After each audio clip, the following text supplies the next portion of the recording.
Hello everyone, I welcome you all in your business studies class. Students, as I already told you, you have to prepare your project file. So आपकी business की project file का जो topic रहेगा that will be services provided by wholesalers and retailers. Services provided by wholesaler and retailers towards various parties. कि हमारे जो wholesaler और retailer होते हैं वो क्या डिफरेंट टाइप की सर्विसेज या फिर क्या डिफरेंट टाइप की यूटिलिटीज जो है वो प्रोवाइड करते हैं वेरियस पार्टीज को. अब वो पार्टीज प्रोड्यूसर भी हो सकता है, कंज्यूमर भी हो सकता है, कम्युनिटी भी हो सकती है. तो सबसे पहले आपको इसमें ये बताना होगा कि होलसेलर कौन होता है, रिटेलर कौन होता है, दोनों के बीच में जो है वो डिफरेंस क्या है, और फिर उनकी आपको ये बात मेन बात पर आना है कि उनकी सर्विसेज या यूटिलिटीज वो क्या प्रोवाइड करते हैं टुवर्ड्स वेरियस पार्टीज. ये सब आपको उस प्रोजेक्ट में एक्सप्लेन करना है.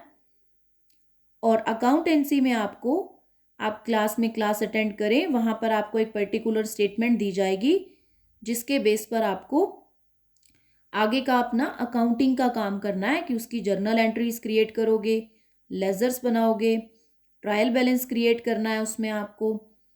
देन उस सारे इंफॉर्मेशन को किसी ग्राफ की फॉर्म में और पाई चार्ट की फॉर्म में दिखाना है. तो इन दो आपको अलग अलग सब्जेक्ट्स की ये फाइल्स तैयार करनी है विद इन 10-12 डेज. तो आप लोग ये आई होप कि आप लोग ये फाइल्स को तैयार कर लेंगे. And our today's topic is services provided by retailer. जो आज का टॉपिक है वो आपकी फाइल का भी टॉपिक रहेगा. तो उन सर्विसेज की हम बात करते हैं कि रिटेलर जो है वो क्या सर्विसेज प्रोवाइड करता है. जैसे पहले डिस्कस की थी, तो अब रिटेलर की पहली जो सर्विस होगी वो क्या होगी, टुवर्ड्स होलसेलर की. होलसेलर को रिटेलर से क्या फायदा मिल सकता है. होलसेलर अब रिटेलर को गुड्स दे रहा है, तो रिटेलर अपनी तरफ से क्या हेल्प कर रहा है, क्या सर्विस प्रोवाइड कर रहा है. एक तो देखो, सबसे पहला काम जो रिटेलर करके देगा होलसेलर को वो क्या होगा कि कस्टमर की डिमांड के बारे में या इंफॉर्मेशन जो नेसेसरी है वो प्रोवाइड करना. क्योंकि कस्टमर से डायरेक्टली कौन जुड़ा हुआ है, रिटेलर. तो रिटेलर बताता है भी कस्टमर को क्या चाहिए, उसके हिसाब से फिर होलसेलर जो है वो प्रोड्यूसर से खरीदता है और प्रोड्यूसर को भी कहता है कि उसी हिसाब से जो है वो प्रोडक्शन करो. ना सिर्फ कंज्यूमर की डिमांड के बारे में बताना बल्कि डिमांड को क्रिएट करवाना, कि कस्टमर को बताना कि नया प्रोडक्ट मार्केट में है, इसके ये फीचर्स हैं. क्योंकि कस्टमर जब शॉप पे आता है तो वो उसके साथ अदर गुड्स के बारे में भी डिस्कस कर लेता है कि देखिए ये प्रोडक्ट आया हुआ है. तो उससे जो है वो डिमांड क्रिएट होती है. होलसेलर को भी फायदा है क्योंकि उसका प्रोडक्ट तब बिकेगा ना जब मार्केट में डिमांड क्रिएट होगी. फिर जो है वो लोकल एडवर्टाइजमेंट करना.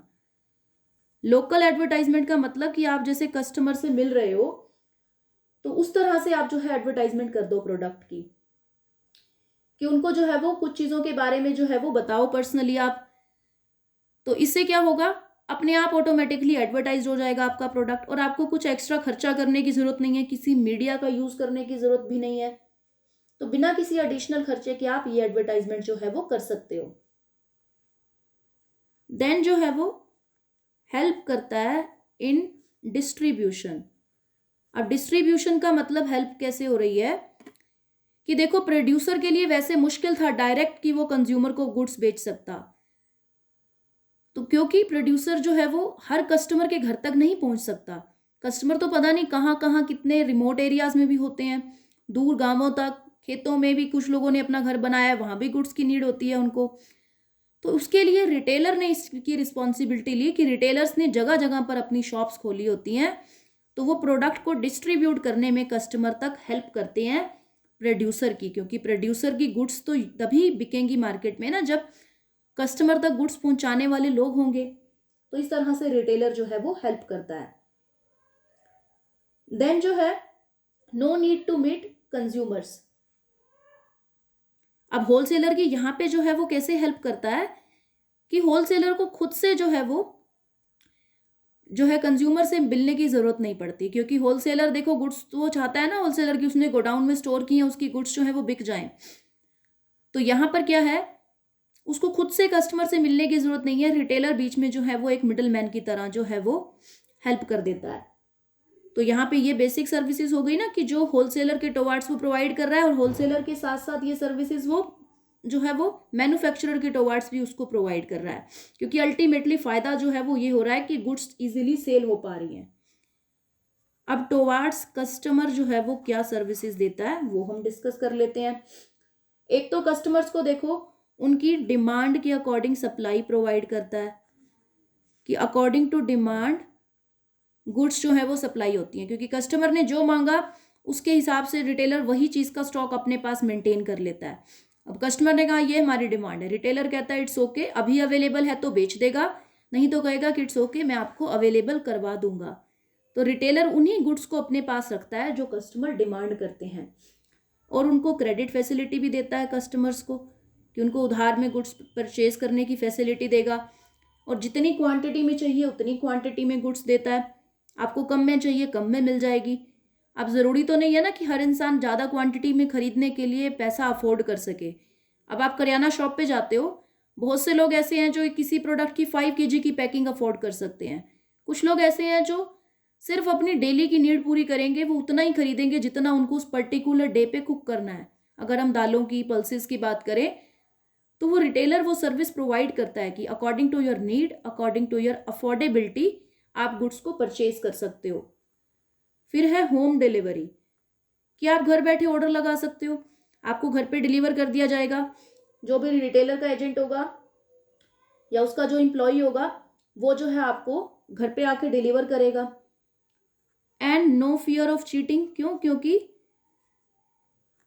रिटेलर को आगे लॉन्ग टर्म में आपका ट्रस्ट जीतना है। वो एक बार चीट करेगा तो दोबारा कस्टमर जाएंगे नहीं, इसीलिए वो ओरिजिनल गुड्स रखता है और बिना किसी चीटिंग के गुड्स उनको बेचता है। तो ये भी एक कस्टमर के लिए फायदा है। और फ्रेश गुड्स मिलती हैं।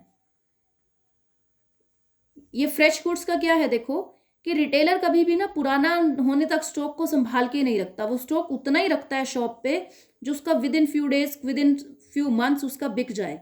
ऐसा नहीं है कि सालों साल स्टॉक पड़ा रहे और फिर कस्टमर को पुराना बेचे। कम क्वांटिटी में अपने पास रखेगा ताकि जैसे ही वो बिकेगा तो वो नया मंगवा लेगा स्टॉक। तो इससे कस्टमर को जो है वो फ्रेश गुड्स मिलती हैं। देन जो है goods of every season and according to season, कि अब आप शॉप पे जाते हो किसी क्लॉथ्स की तो वहाँ आपको सीजन के हिसाब से नया स्टॉक आया हुआ मिलता है। तो वो उसी तरह से स्टॉक अपने पास मेंटेन करते हैं कि जो कस्टमर की डिमांड है और जो पर्टिकुलर सीजन है। फिर जो है वो फ्री सर्विसेज प्रोवाइड करता है। अब फ्री सर्विसेज में क्या है कि आफ्टर सेल सर्विस है आपके पास, या फिर जो है वो रिप्लेसमेंट की सर्विस आपको प्रोवाइड करता है। अब आप इलेक्ट्रॉनिक गुड्स लेते हो, शॉपकीपर कहता है ना कोई बात नहीं जी, हमारा बंदा आके आपको जो है वो फिटिंग कर देगा, आप जो है वो ये एसी है या कोई भी अदर इलेक्ट्रॉनिक अप्लायंस है आप खरीद लीजिए, मैं भेज दूंगा हमारे रिपेयर मैन को जो आपका आकर के ख़राब होता है तो रिपेयर कर देगा, अगर आपको लगवाना है तो आपके घर आके फिटिंग कर देगा। तो इस तरह से ये हेल्प करते हैं।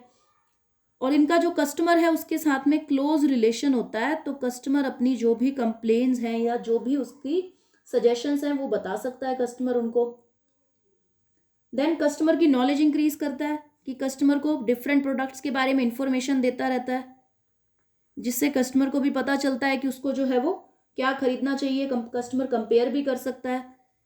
एंड फ्री एडवाइस, कि कस्टमर को अपनी फ्री पर्सनल एडवाइस भी प्रोवाइड करता है कि जब गुड्स परचेज करनी है, अगर कस्टमर किसी पॉइंट पर जो है वो कंफ्यूज हो रहा है तो उसको डिफरेंट टाइप के ऑप्शंस बताता है कि इस प्राइस में ये अवेलेबल है।